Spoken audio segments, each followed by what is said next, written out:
Hello, welcome back from the break. This is going to be CS4510 L05B. The topic title is actually Chomsky normal form. But I'm not going to talk about Chomsky normal form because it takes only 20 minutes. I'm instead just going to keep talking about syntactic structures. So let's continue where we left off. We mentioned that English, at least structurally, probably does not contain, this cannot be explained by a device that is regular. It cannot be, a DFA is not sufficient to determine as a model what is a grammatically correct sentence or not. But that's okay because we already know what's coming next. Context-free grammars appear really useful. That's basically all this whole section is. There's something Chomsky defines which is called a phrase structure, which we will generalize later to be superior to that of a context-free grammar. But for now, it's just a context-free grammar. So he basically says, like, okay, fine, a regular device does not appear to correctly explain grammatical English sentences, but you could actually enumerate quite a few of them with a context-free grammar. So here's the phrase structure. S goes to, let's say, noun phrase plus verb phrase. Now, what's the difference between a phrase structure and a context-free grammar? At least for now, it's just the syntax. That's not two non-terminals, that's just one non-terminal. We're calling noun phrase and verb phrase. And then S is the start. By the way, why do we use S for start? It's for sentence. So, we may say noun phrase may be composed of an article plus a noun. A verb phrase is going to be composed of a verb plus a noun phrase. And then we may have each of these non-terminals produce something that makes sense. Give me an example of an article. This is an English question. Anyone remember what an article is? Do you mean like A? A is a good one. You mean another article? Do we know other articles? Two? Or is that a... I don't know what that was. Something else. I only know two articles, so I don't know if I'm gonna, if you guys, Okay. So let T be a non-terminal that produces a sequence of terminals as strings of the articles. Similarly, let N be this produce nouns. So it'll be like man, ball, etc. And let verb produce, let's say, I don't know, hit, hits, etc. Right. So this is an example of a phrase structure, which is really just a context-free grammar, right? And the context-free grammar produces strings in a structured way. So, sentence. By the way, Chomsky did not really define the context-free grammar. He was not the one who came up with this. He may have been the one to formalize it as, you have terminals and non-terminals, but the recursive nature of language, where you take a sentence and you can compose it with other sentences to make bigger sentences, ancient. Every culture has this. Every civilization. Okay, there was one Amazonian tribe that had subjectively a language that was not recursive. Fine, whatever. Everyone else speaks. If you take that as fact, which I think a lot of people don't, language is recursive. So the idea of using terminals and non-terminals this way, in a formal sense, may be Chomsky's, but this is an ancient idea, much, much older than him, right? We may take this sentence and produce a noun phrase and then a verb phrase. By the way, again, the plus here is a concatenation operation, but we're going to be explicit with that. And then from noun phrase, let's say we produce an article and a noun. And let's say from the verb phrase, we produce a verb plus a noun phrase. And then let's say our article is the, and then the noun is man, and our verb would be, let's say, hit. And our noun phrase would go to another article plus a noun, which would be, let's call this ball. So such a grammar could produce, through 0 or more productions, the man hit the ball. Okay. You may have interacted with something like this in like 6th grade, where you had to do I forgot what it's called, that chart of the day. So you make you're given something like this, and then you have to like choose articles and choose nouns, right? I mean, it looks pretty useful. I mean, that's a grammatically correct sentence. This produces a couple grammatically correct sentences. You could probably enumerate this in an infinite way to produce quite a lot of English in a composition way. Important is the noun phrase, verb phrase structure. It appears to be at least declarative stuff, right? Questions on this one? So theory of the mind, perhaps you have, and this is a Chomskyan idea, there's something called a universal grammar, which is in the sense that the theory of the universal grammar, also not widely accepted, maybe 50-50. You are born not knowing a language, why, baby say cuckoo gaga, but you are born with the ability to learn any language. So learning a language is innate, the neuroplasticity, incredible, babies are sponges, they absorb everything. The innate ability to learn a language is that given finitely many sentences, you structure a grammar in there somehow. Internally, without ever being able to externalize it, but internally you have a grammar. The grammar, take ideas to synthesize them, you run the grammar, quote unquote, to produce the sentence. That externalizes a sentence, that synthesizes. To analyze something, the grammar parses the sentence and converts that back to the idea. Something like this, right? Two things. One, the sentence conveys a different amount of information than the parse tree. This is called a parse tree. True for a context-free grammar as well. If you were given, for example, the parse tree, you would not be given the sequence of productions. So you don't know in what way the brain structures the sentence. If you're given just the sentence, you're also not giving the way it's parsed, because you don't know if it's like the man hit the ball, or the man hit, and then it's the ball, or is it the man hit the ball, right? Which way does it go? How does that break up? So it's not obvious given just the sentence how it is parsed, although we can like argue, obviously it's the man, it's the noun, and he's acting upon the wall, something like that, right? We go back and say that. But during computation, how does that work? So there's different amounts of information that's given in such a way. But there's a problem with this. Any questions first off on the phrase structure? We've seen a context-free grammar, right?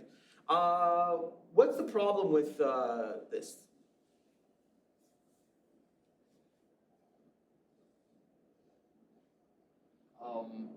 One thing I remember for linguistics is that there is probably more than one way to structure a sentence. That's true. A grammar is said to be ambiguous if there is more than one correct parsing of that grammar. If there is more than one correct parsing of that string from the grammar. That may be true. It could be the case that the grammar is ambiguous. But that may not be an error. That just may be a barrier, a difficulty in the context we're working in, but it may not be like illegal. As I'm looking for is, it produces an ungrammatical sentence, this specific one. This also produces a men hit the ball. Is that grammatical? Why? Doesn't follow the rules, the syntax. Oh, depends if you're a fascist or not. The people who write the dictionary, and there's two answers. The better answer is, it doesn't sound grammatical, okay? But yet it follows the rules. What it means is not that the sentence is bad, but the rules are bad. You have an intuitive concept, you're trying to formalize it. You say, that doesn't sound grammatical. Would you agree, first off, that doesn't sound grammatical? Yes. Okay.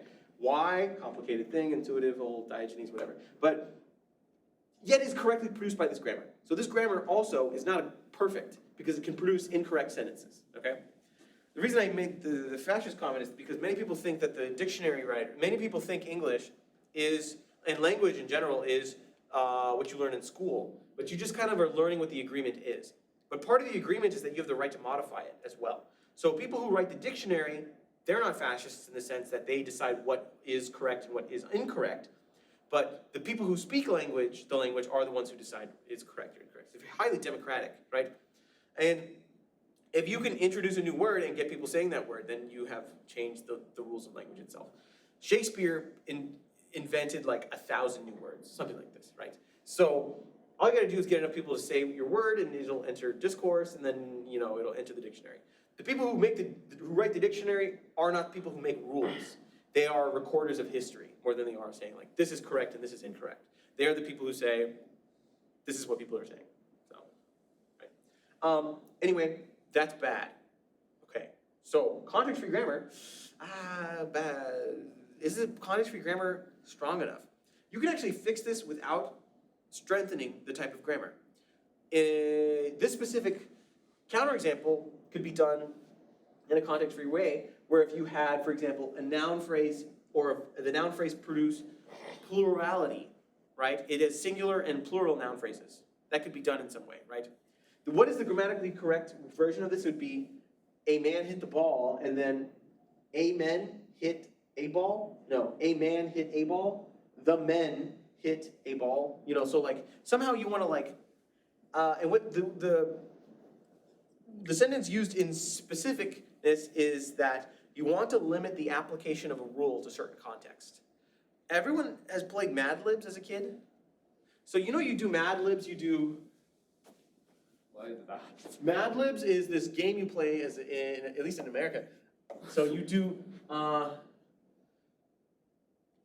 I, verb, the noun, right? So you're given a paragraph like this full of blanks, and you have to fill it in. And the teacher will say, everyone say a verb, and then they say eat.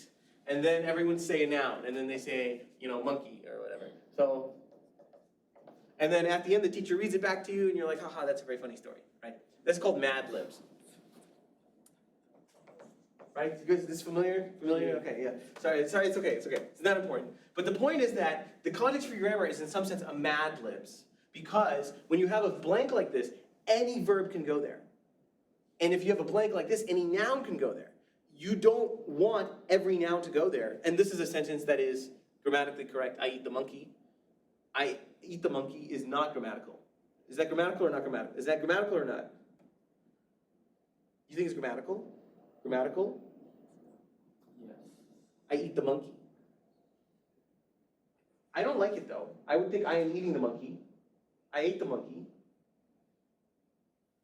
Can we give an I be eating the monkey, be eat the monkey? I be eating the monkey is ungrammatical, okay? Something like this, fine. Okay, you can create non-grammatical sentences through Mad Libs. So what he says is we should limit the application of a rule to certain context. So that's why a context-free grammar is called context-free. It's free of context. It has no association of the rest of the sentences. This is any verb, any of them at all. That's bad. So what we do, we'll define a context-sensitive grammar, which is what when you generalize the phrase structure, it's what you get. So to be precise, let's talk about the three grammars we've done. We did regular grammars, which have rules of the form V goes to sigma V or epsilon, where you have like A goes to AA, something like that, right? We talked about a context-free grammar, which has rules of the form V goes to any sequence of terminals and non-terminals. And you could have like A goes to B, C, D, E, something like that, right? A context-sensitive grammar is where if U, V are any fixed strings, then you have rules of the form UAV goes to U, and then whatever that was supposed to be. Okay? So what the difference between a context-sensitive and a context-free grammar is that you may apply the rule only if certain terminals or non-terminals appear before the non-terminal. So the left-hand side is changed. For example, let's say you had AB, right? That would go to, let's say, BA, something like that. So it's not just a string writing system, but in fact this allows it to be a string rewriting system, right? So if you see this exact sequence, you replace it with this exact sequence. But you can only apply this if you see exactly an A before and exactly a B after. You could not apply this if you said CAB, right? That would not work. So this is context-sensitive grammar.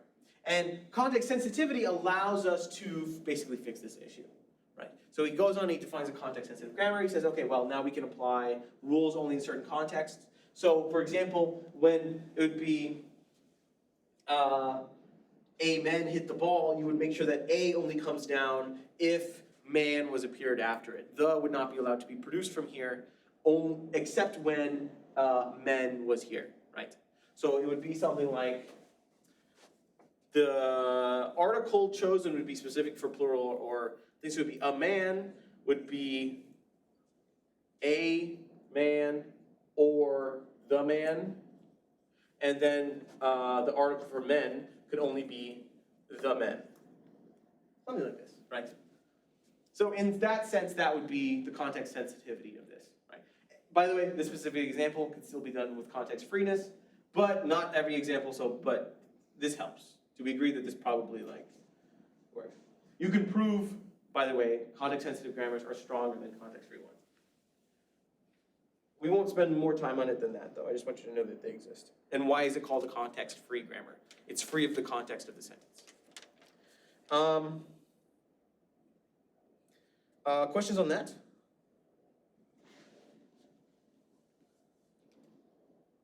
Okay. Let's talk about what the goals of linguistic theory are. And this is, I think, one of the more important chapters. But this is chapter 6 on the goals of linguistic theory. So what is the point of this? Like, as a science, like certain specific things we've said maybe have aged less, better or worse than other things, but like, what should we try to do in the context of linguistics? And what is, in general, the goal of a scientific theory?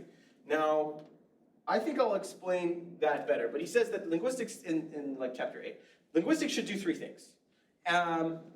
There's three problems to solve. First is, suppose we have some theory, okay? What we can ask is, given a corpus of sentences, which is our samples of human experience, a set of grammatically correct sentences, it produces some grammar G. And the G, the grammar that, given on input these finite many sentences, that outputs a grammar G, this is in some sense, the grammar is the theory. The grammar can be used, and we'll talk about scientific theory a little bit later, but this is one goal of such a linguistics could do. The second goal is more basic. Let's say you're given a grammar and a single input of the corpus. Let's call it a word. Does G explain W? Like a single bit, yes or no. And this is like an important detail. Scientific theories, two roles. One, explain all past future evidence. Two, use the scientific theory to make future predictions. So basically this is saying, the first case, does the grammar explain the word? Can you determine, given the grammar, whether or not a sentence is produced or accepted or explained by the grammar? The third one is, given two grammars and a single word, can you say which one is better?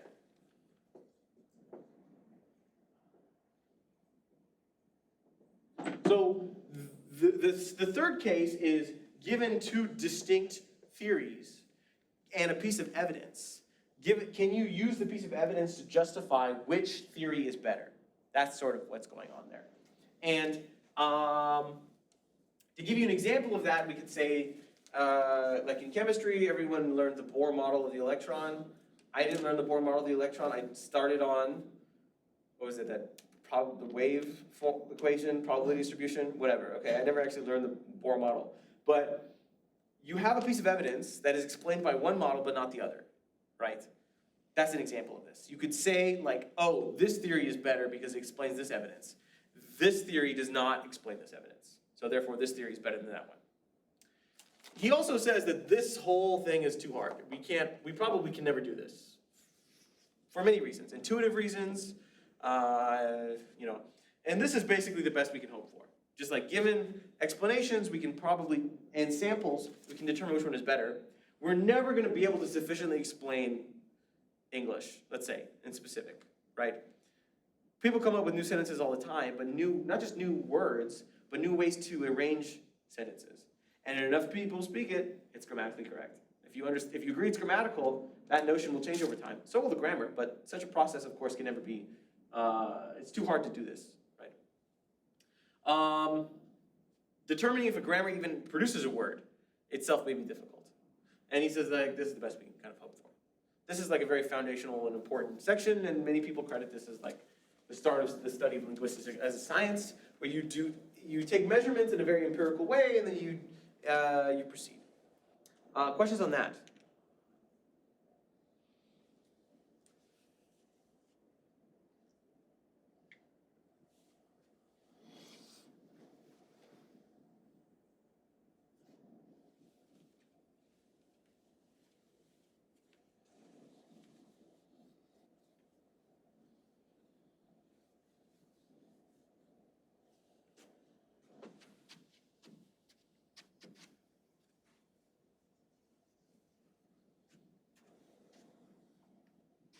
Okay, the next chapter is called, chapter 7 is called Some Transformations in English.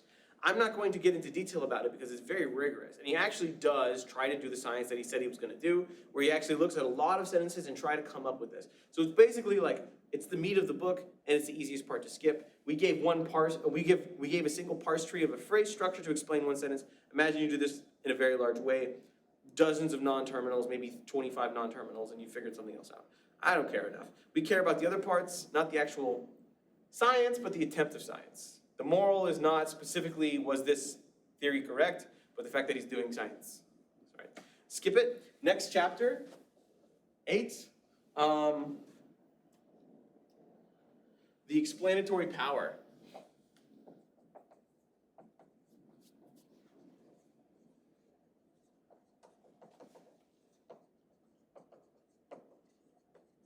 So we mentioned before, a scientific theory has 2 goals. 1, explain past evidence.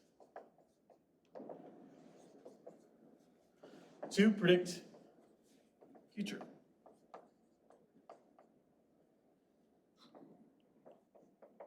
I don't know if it's evidence if it's in the future, but you have a body of experiments. You have a set of data. You have something, right? The scientific theory should explain all past evidence. That's the first goal. The second goal is that a good scientific theory, and not just in linguistics, but in chemistry, physics, whatever. The second goal is that you can use the theory and extend it to make a future prediction. If you have an equation of motion for a ball bouncing, you can say at time t equals 3, it's at this position, even if you don't know, even if the ball hasn't reached there yet, right? You can use stoichiometry or whatever to like smash atoms and stuff will happen. You'll say, you know, if I were to do this, I'm not gonna, but if I were to, this would produce H2O, because there's an H and 2 O's, whatever, I don't know. So, is it 2 H's and 1 O? It's 2 H's and 1 O. I made a C, it's 10th grade chemistry, by the way. So you use the model to like explain the interaction. It explains past evidence, and then you use that to make future ones. Now, the model that's allowed to be defined is all kinds of crazy things, right? Bohr model of electron, by the way. Think about it just at a high level. What if there were these balls, and then the balls are going around the other ones, and then they can bounce into each other according to these rules? There are no balls. There's none of that is real. But it's a useful thinking aid to help us explain, like, okay, the electron transferred there, and then this thing happens, and then it goes over there, and that, like, intuitively helps us understand what the interaction actually is. But there is no proton, neutron, electron, right? But you can use that that's a good theory because it explains all these things that we measure in a lab, but then you can also use it to predict what will happen if I were to do this. Now, I'm not going to, but what if I did? That's a good theory, right? Now, as we see more evidence, we update the theory and so on, right? So I can give you 2 examples of this one. First is by the way, a lot of things are Aristotle's fault, like the fact that we were so bad at so many things is because nobody bothered to question some of his findings. And the first finding that he had was bad was like, does a feather fall faster than an anvil, right? So you have a feather, and then you have an anvil. I don't know if it was an anvil actually, but. Right? So, Looney Tunes, you drop an anvil and a feather, which one is going to fall faster? Archimedes said the anvil will fall faster. Okay. Everyone's like, obviously that makes sense. I mean, that sounds right. So nobody thought to think about it for like 2,000 years. And Then people were like, wait, hold on, wait a minute. So let's think a little more reasonably about this. Let the speed of the falling object be defined by some function, okay? Let's suppose that function also contains the letter m for mass, where the speed is somehow dependent upon the mass. Whatever, right? Surely a heavier mass increases the speed. Galileo comes up with this counterexample. By Galileo, by the way, he's the Leaning Tower of Pisa guy. So first thing he did was experiment. He goes to the Leaning Tower of Pisa, he drops a feather and an anvil from the Leaning Tower of Pisa, and he notices they fall at the same time. They don't actually, though. Why? Air resistance. Yeah, the feather does that floating thing, but it's not its fault. It's the air in the way, right? If you were to drop two objects of the same aerodynamic properties, then they would fall at the same time. NASA actually did do this when they removed all the air from a 40-meter tall vacuum, and they did notice a feather without any air resistance fell at the same speed. Okay, so experiments disprove. They did it on the moon as well. They did it on the moon With a feather and a hammer. Wow. Yeah. Okay, so the first thing is, of course, you experiment with more controlled variables, you make a better observation than our own human experience. Okay. Second thing is the thought experiment, which is kind of like a proof by contradiction. Okay, assume to the contrary that the speed increases as a function of mass. What you do with Galileo is like, okay, have a small object there. That's going to fall slow. Have a big object here. It's going to fall fast. This is going to fall so fast, it's going to hit this object. Now they're going to be one object. They're going to move as if they're one object. So this thing will move as if it was the sum of the two objects. So it'll move even faster. Okay? This will move very fast. This will fall faster than had you dropped and placed both objects side by side. The combination of those forces will move faster than if they were dropped separately. But this position doesn't correspond with experience, right? That's a quote-unquote contradiction. So, by the way, what is the function of speed of a falling object?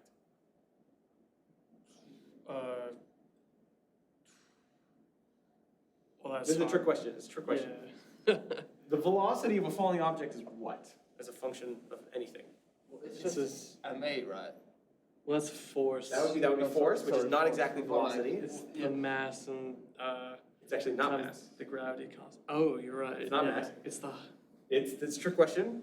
The gravitational constant. It's the constant. It's 9.81 meters per second. It's a constant. Do you see an m there? That's meters. That's not mass. That's the units here are distance over time, and it's a constant. Well, on Earth at least. And maybe there's more decimals there, but it's like that's it. And then on the moon, there's a different one, right? There's no m in the equation. Now, when we say F equals ma, that's a force, which is not a velocity. We see an m there. So here's a way we can take the scientific theory, generalize it. Bigger mass, bigger force. Bigger acceleration, bigger force. We can make the force bigger by making one of those two bigger. So that's an example of predicting future evidence. Right? I mean, my physics is leaving me, but my original thought was that gravity is a force, right? So that Yes. has the MA part. You get the acceleration out, and you Yes. accumulate down to the velocity. This is why it was for 2,000 years kind of skimmed over. Because, yeah, punching harder, heavier, you feel it. But it's not the velocity. Meters per second squared. Yeah, Is it? because that's an It's an acceleration. acceleration. So what you asked There's- was constant velocity, but that depends on like how high it fell from.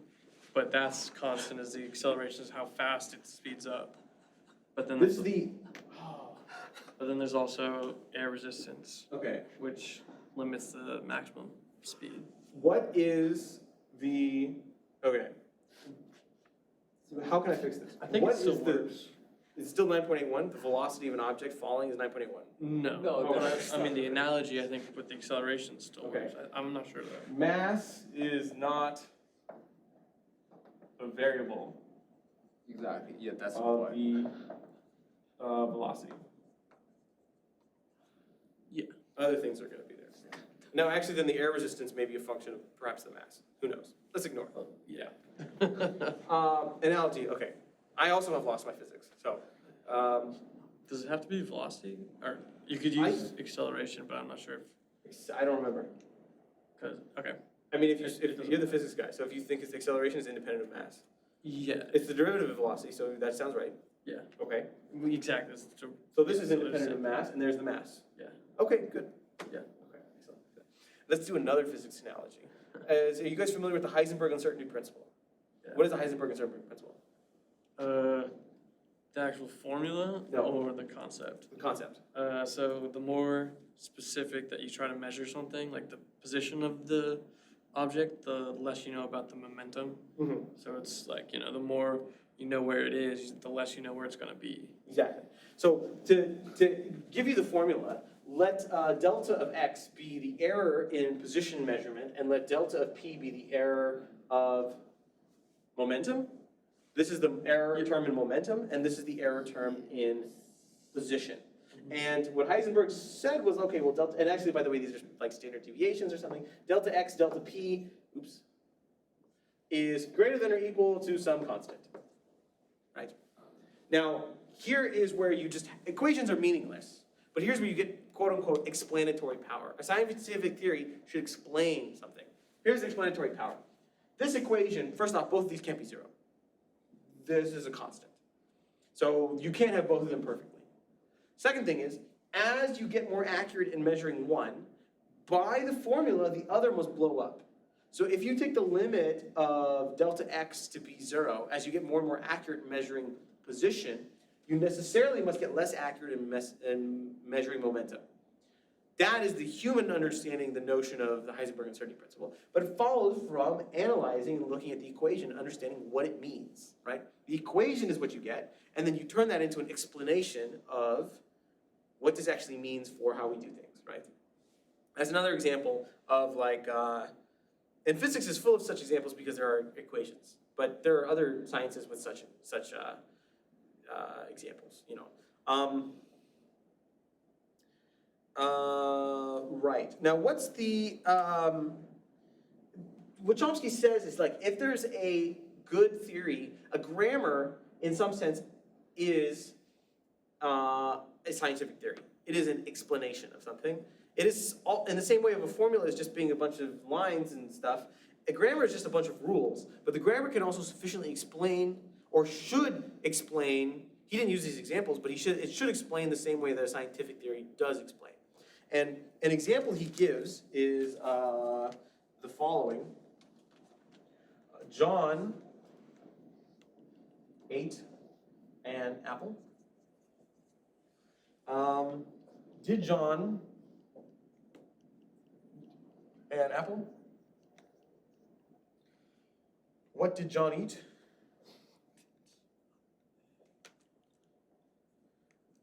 And who ate an apple? Okay, so these are 4 sentences. These last two sentences are, what did John eat and who ate an apple? These are, maybe this is an English question. Do you know what kind of sentences these are? Interrogative? Almost. To be more precise, we'll get to interrogative in a second. These are who, what, where, when questions, which are themselves interrogative. Is the third one interrogative? This second one, excuse me. Did John eat an apple? Yeah. Okay, so in fact, these 3 are interrogative. What about this first one? Interrogative? This is declarative. So what Chomsky says here is that a grammar should be able to explain the distinguishing structure of interrogative sentences from declarative sentences in a way that is not ad hoc. An ad hoc way would be you have 2 non-terminals. One only produces declarative, one only produces interrogative. That doesn't really make sense because in some sense, these are transformations of the same more atomic sentence, right? In some sense, the interrogative part is a decoration atop some idea. So the difference between these sentences is the fact the question is interrogative or not is subjectively so, but a syntactic one, right? The fact that the question is interrogative is syntactic. That's hard to agree with, but that's true. And any theory that explains language should explain something like this. right? You should be able to ask such questions of your theory, and the grammar itself should explain this in a way that's not ad hoc. By ad hoc, again, I mean like, let's say your grammar G has a non-terminal S and it goes to, let's say, declarative or interrogative, and then declarative does its own thing, and then interrogative does its own thing, and then the sentence is produced twice in each one, for example. Like that would be what would be considered a poor explanation. By the way, scientific theories by Occam's razor should be simple. Here's a bad explanation. Every single piece of evidence was a coincidence, right? That does not explain anything, right? You know the theory about the JFK assassination that was like his head just did that, you know? That doesn't explain anything. It just happened this one time, you know? That's not a good, that's an example of a bad scientific theory, right? Analogously here, like, okay, these are derived. This is like the reverse. It's like you have the theory to explain only to explain the evidence, but it's not simple. It doesn't generalize. It's not good, right? Question on that?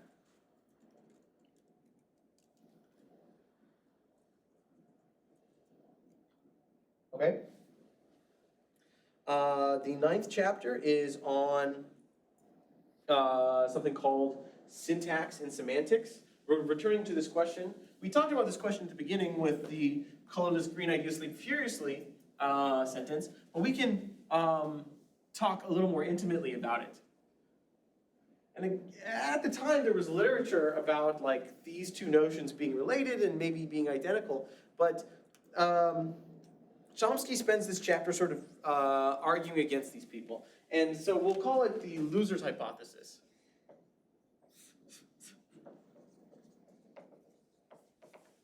And the loser's hypothesis, we could say, is two utterances are, and I'm not good at a big word, but phenomenically distinct. Phenomenically distinct basically means they sound different, okay? If and only if they differ in meaning. Okay, so upon a first read, I believe that you would agree that such a statement is obviously incorrect. Two utterances are phenomenically, whatever, distinct. They sound different. Two utterances sound different if and only if they mean different things. This is wrong both ways on the if and only if. So let's go through some examples.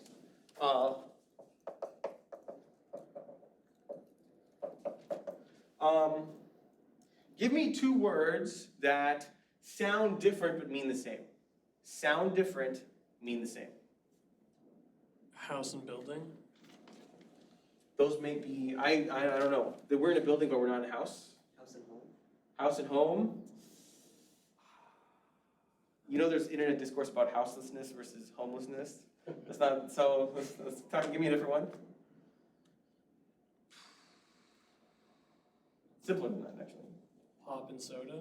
That's a good one. Geographic differences, pop, soda, mean the same, sound different. Other examples is bachelor, and the definition of bachelor. Literally any pair of synonyms. Even perhaps the accent, economics, and the cooler one, economics. Two ways to pronounce the same object. In fact, they don't differ in meaning, they're identical, but they, in fact, are pronounced utterance here is not as a written sentence, but as a spoken sentence. So those are definitely the same word. Economics and economics. Economics, economics, same thing, right? Any other ones?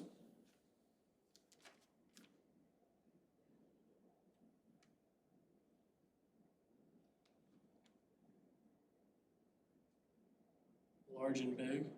Yeah, that's a good one. We could probably come up with a few million more. Let's go the other way. Let's go right to left with counterexamples. Give me an example of two utterances that sound exactly the same, but differ in meaning. Oh, sound the same. Sound the same, sound the same.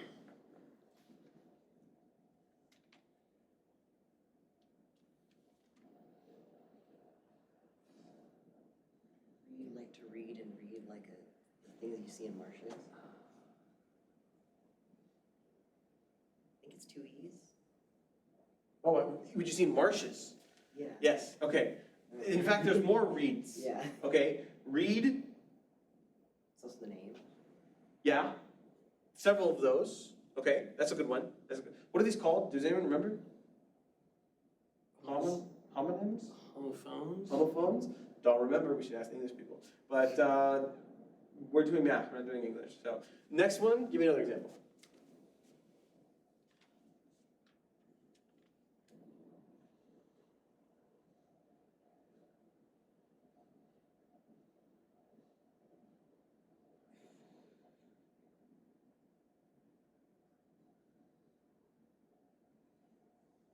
Okay, hello,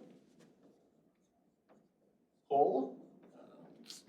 Okay, now you could say those are written differently. They're definitely, I mean, like in utterances, they're pronounced the same, but they're not written. They're written differently. So maybe that's like, we can strengthen such an example.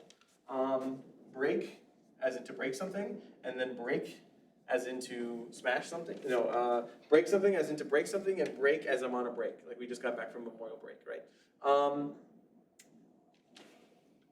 Here's another one, accents, metal, metal. Want a metal? I'm welding, metal. The American English accent, right? Little, no one says that, it's weird. We say little, small, right? Okay, counterexample. It's, the relationship between syntax and semantics can never be, it's very subtle, it's subject to small perturbances, and any kind of association like this, of course, is going to obviously be incorrect. Why? Phonemically distinct is a syntactic property, right?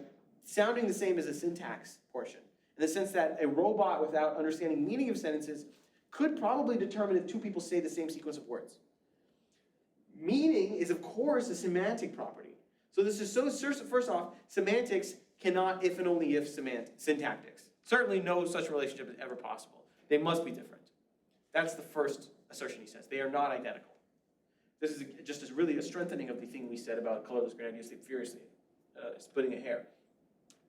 And there's another example provided in this, which is that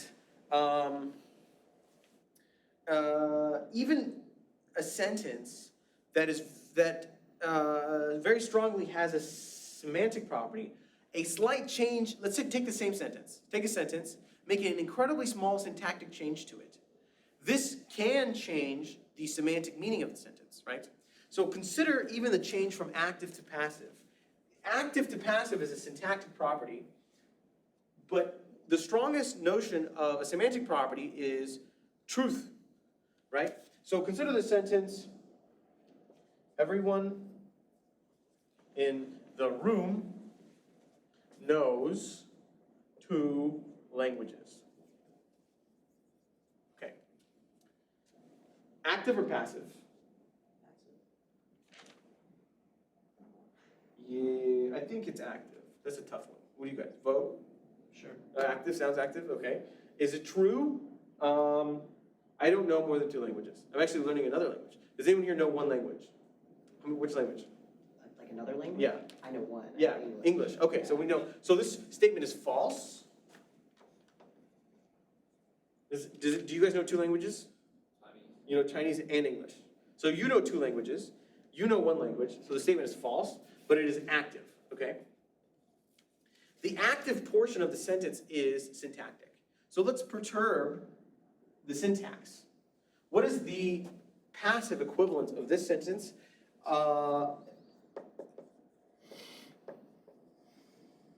At least 2 languages are known by everyone in the room. This is now passive. It's true or false? Still false. Ah, but now it's not about the people in the room, but it's the room. Together, do we understand 2 languages? Yes. You understand English, You understand English and Chinese. So the room knows English and Chinese. So a very slight perturbance, the point is here. Syntax and semantics, there are properties that are strongly syntactic and properties that are like strongly semantic. Passiveness and activeness of a sentence is something that is very, very, very syntactic. It's not, there's no subjectivity in that really. It's like, this is definitely a passive, or this is definitely an active voice. Yet, a slight perturbance of the syntactic property, which is not very important, changes perhaps the strongest semantic property. The truth of a sentence, of a statement like this, is a very strong semantic property. Truth is, in some, I can't even, we'll spend like 6 lectures on the notion of truth, but it's like, it's power, you know, like, yet the slightest syntactic change changes something so strong. So you can't even say that they are totally independent of each other, because small syntactic changes will change the truth. In some sense, the wording of the second question implies the union of the languages everyone knows in the room, while the first sentence implies that does each individual by themselves know at least 2. The second one is, do we all know 2? As in, together. Right? Again, to highlight the relationship between syntax and semantics, representation and meaning. Questions on that?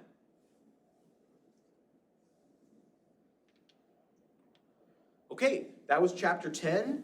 That was chapter 9. Chapter 10 is a summary that he's like, you know, okay, that was cool. That's basically what we're talking about.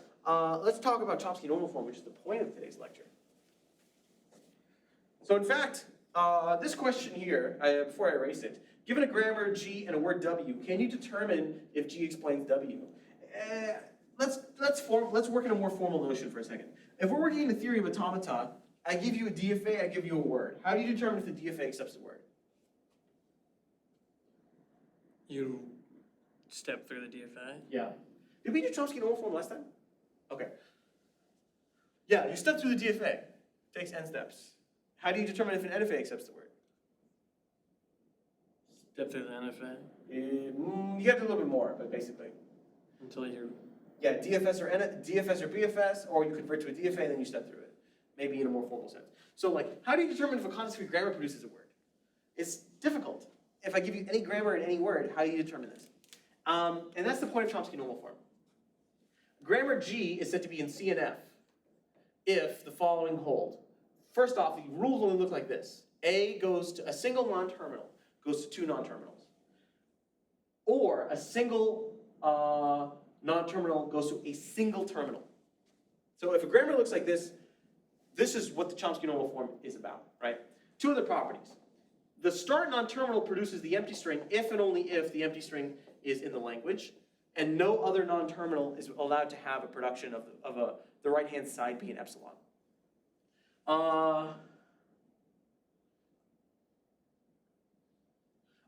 S appears on the right-hand side of no productions. You can never have S appear on the right-hand side, which is the start. S must always appear only on the left. So this is what a grammar in Chomsky normal form is said, if it has these 4 properties. First, we're going to define how you get a grammar into these 4 properties, so we can prove basically every grammar can be converted to one in Chomsky normal form. Then we'll talk about why we care about Chomsky normal form and how does it solve the problem we described. So here's the 4 things you have to do. First, you're gonna make sure you satisfy this condition by adding a new start state. Start non-terminal, excuse me. And we'll call it S0, and that'll go to S. So by adding a new production of S0 goes to S, you have now solved this, because S is now no longer the start non-terminal. S0 is the start non-terminal. This, it doesn't matter now, it appears on the right-hand side. 2, we're going to remove rules of length 0. Rules of length 0 basically correspond to epsilon rules. If the right-hand side is length 0, we're going to remove them. So for example, if we have R goes to, let's say, UAV, and then, let's say A goes to epsilon.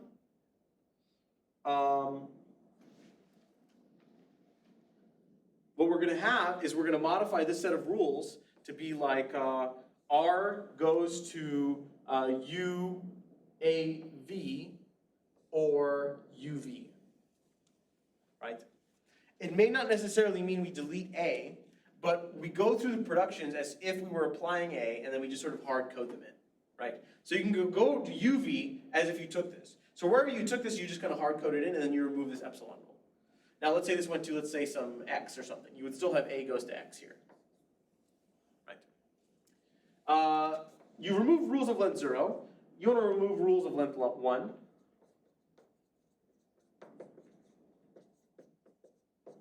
So if you have, for example, A goes to B, B goes to C, convert this to what? Let's say C goes to, B goes to, I don't know, XX. This is a unit rule. It's a length 1, so you would actually just have A goes to XX, right? This is just a hop. Get rid of it. Uncompressed in some sense. Just go right to XX. 4.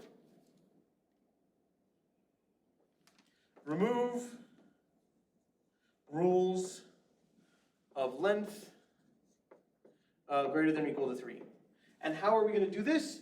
If we do, let's say A goes to U1 to UK, and let's say K is greater than or equal to 3, what we can do is recursively make it so that no rule has length greater than or equal to 3. The largest rule is of length 2 by converting this to something like this, recursively, many times. It would be A goes to, let's say, U1A1, and then A1 goes to U2 to UK. Where U1 and U2 and so on are not just terminals, but could be non-terminals as well, right? So this is now a rule of length k minus 1 with a rule of length 2. You repeatedly do this, you'll get only rules of length 2. You'll add a bunch of non-terminals, it'll be ugly, but it's fine, right? If you apply these 4 steps, you can convert any grammar into Chomsky normal form. Now, why do we care about that? Questions on that definition of Chomsky normal form? Yes? So when you say S appears on the right-hand side of no productions, so wouldn't S0 to S put S on the right-hand side? So by S, I mean the start. Gotcha. Yeah. In an automata analogous thing, we mean that there is no incoming arrow to the start state, I guess. There's only outgoing arrows. Gotcha. So why do we care about Chomsky normal form? Let's prove a theorem and just check it. If the length of W is greater than or equal to 1, and G produces, let's say S produces W, it takes exactly 2n minus 1 productions. Chomsky normal form is just one normal form. There's many normal forms and they give you different benefits. For example, let's say you want a normal form that's easy to parse deterministically, something like this, right? Chomsky normal form allows you, it's not efficient or anything, but it allows you to decide perfectly, as in an algorithm, you could write an algorithm for this, if a grammar produces a word. Here's what you do. You apply 2n minus 1 productions, all possible 2n minus 1 combinations of productions. Write those down. If your string appears in that list, then it's produced by the grammar. If it doesn't appear in the list, then it'll never produce it. That solves the problem. Because how do you determine if a grammar has not produced a string? Determining if a grammar produces a string is easy, you just find the sequence of productions. But in the same way, non-determinism is hard to determine if an NFA rejects. Determining if this is true is difficult. Right? Here's the proof. We're going to rewind. Let W equal W1 to Wn. And let's say we want to rewind the time.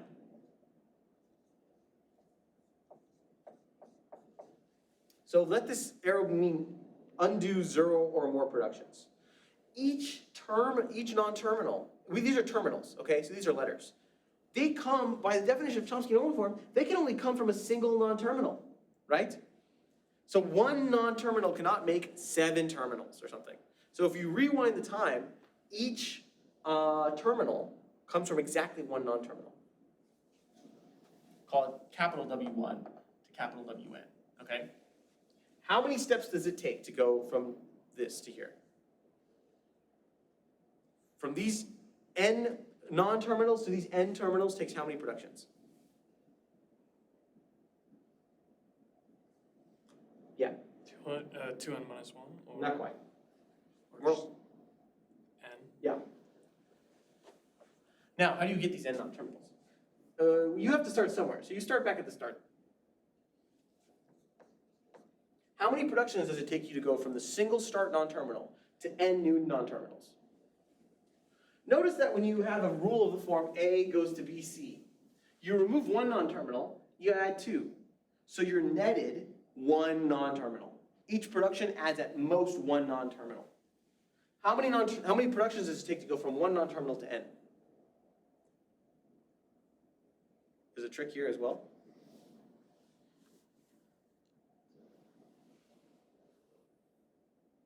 Are you asking at most? Yes. Oh, in fact, exactly. Cool part about Chomsky normal form. 2n Not quite. minus 1. Not quite. You go from S to, let's say, W1, W2. You can do that with exactly 1 production. If you have S goes to W1, W2. Remove S, add the rule of the form A goes to BC. Then minus 1. You have 1 non-terminal. To get to n non-terminals, you get n minus 1 productions. What's n plus n minus 1? 2n minus 1. Yes. So it takes 2n minus 1 productions to go to a word of length n. That's the theorem, right? Let's just confirm this real quick. What's the grammar for A to the n, B to the n? It's S goes to ASB or epsilon, right? That produces A to the n, B to the n. Let's just convert this to Chomsky normal form and then confirm that a string is produced by this grammar. Takes exactly the number of steps we think it should take. So we're going to follow the rules in order. So first we're going to add a new non-terminal. S0 is going to go to S, and then S is going to go to ASB or epsilon. Okay, so we fixed it. S0 does not appear on the right-hand side of any rule. We have another problem though. That's a unit rule. That's a rule of length 1. So let's patch that out. And these are going to be distinct, right? S0 goes to whatever this was going to go to.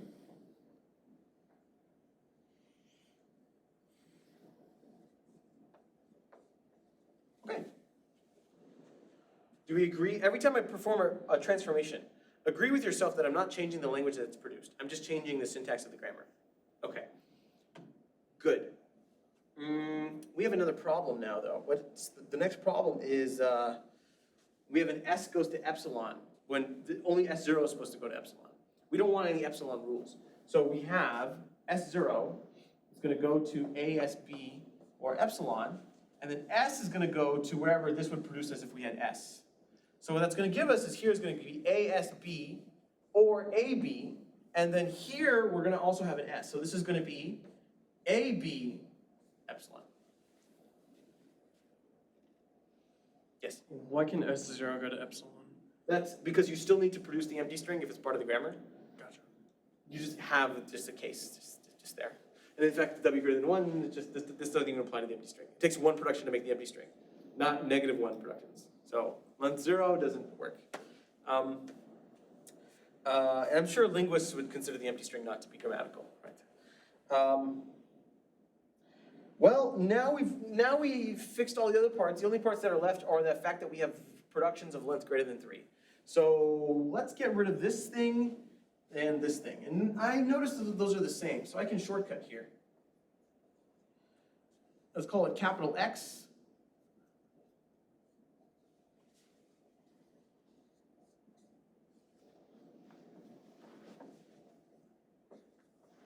Okay. Do we agree that's correct? As in, I have not changed the strings that are produced. I'm simply massaging the code of the program, right? Final thing, we have a bunch of, we need 2 non-terminals or 1 non-terminal, 1 terminal. So we gotta get rid of this. So what we're gonna do is now just say this is S0 goes to capital AX, capital AB, epsilon. And then S goes to capital AX, capital AB, and then X goes to SB, and then A goes to A, and B goes to B. Is that grammar in Chomsky normal form? Are we done?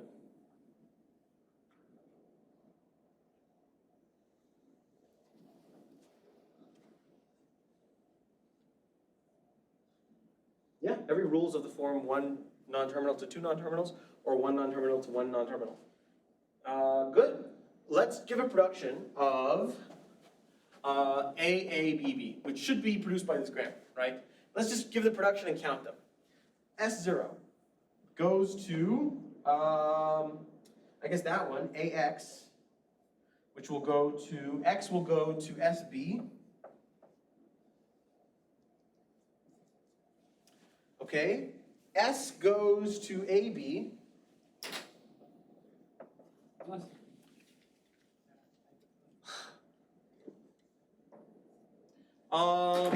That's pretty good. Let's make these all terminals now.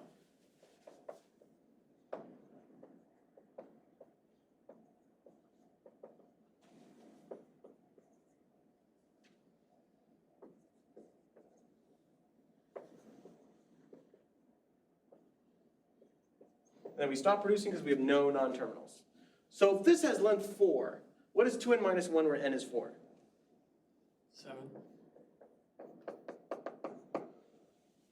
1, 2, 3, 4, 5, 6, 7.